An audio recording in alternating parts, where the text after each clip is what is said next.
So for our second book today, I will be reading Little Red and the Very Hungry Lion. The author is Alex T. Smith. This is Little Red.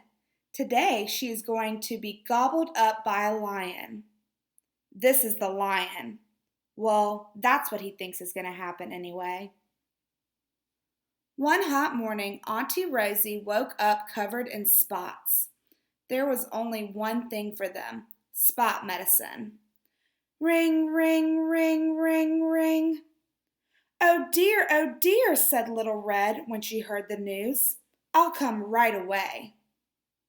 So she put some spot medicine in her basket and waved goodbye to her daddy. It was a long way to Auntie Rosie's house. Little Red walked under the giraffes, over the sleepy crocodiles, and past the chattering monkeys. She crept around the termite mounds and under the leaping gazelles. Then she caught a ride on an elephant, wiggled her way through hippos and warthogs, and waved hello to the meerkats. Then she sat down in the shade of a shady tree, and that's when the lion arrived, the very hungry lion. Oh, hello, purred the lion. Where are you going? To visit my auntie who is covered in spots, said Little Red.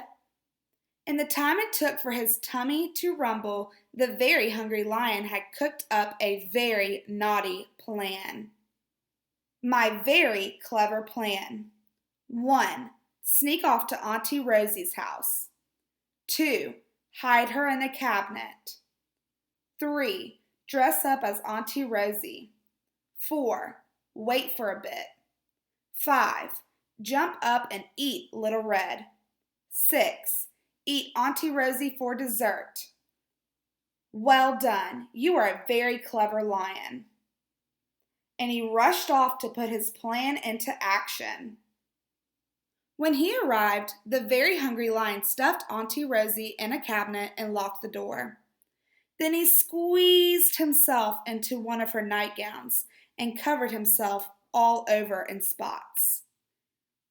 Of course, when Little Red arrived, she realized right away it wasn't Auntie Rosie sitting in the bed. She quickly looked around and spotted her auntie peeking through a gap in the cabinet.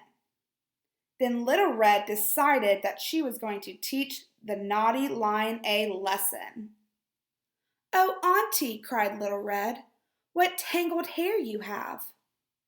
And before the very hungry lion could even lick his lips, Little Red had brushed and combed and twisted and braided until the lion had a lovely new look.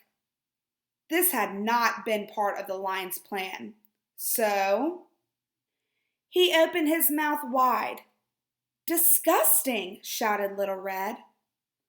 What gigantic, grimy teeth you have, Auntie. And Little Red made the very hungry lion brush his teeth until they sparkled. Oh, Auntie, sighed Little Red, what an old nightgown you are wearing.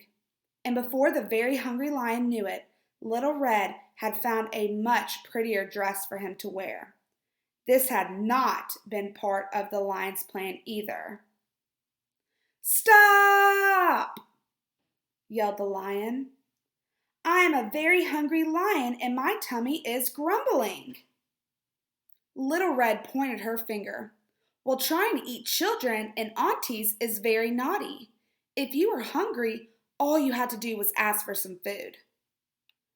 The very hungry lion let Auntie Rosie out of the cabinet and said sorry ever so politely. Little Red gave Auntie Rosie the spot medicine, which worked immediately.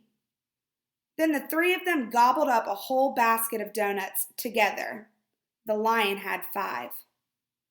Soon it was beginning to get dark, so the lion walked all the way back home with Little Red on his very best behavior. He promised to never, ever, ever try to eat another auntie or any children. But he might be tempted to eat Daddy. No, bad kitty. The end. Now that we've read our second book of the day, Let's go back to the other video and let's compare and contrast the two stories that we read.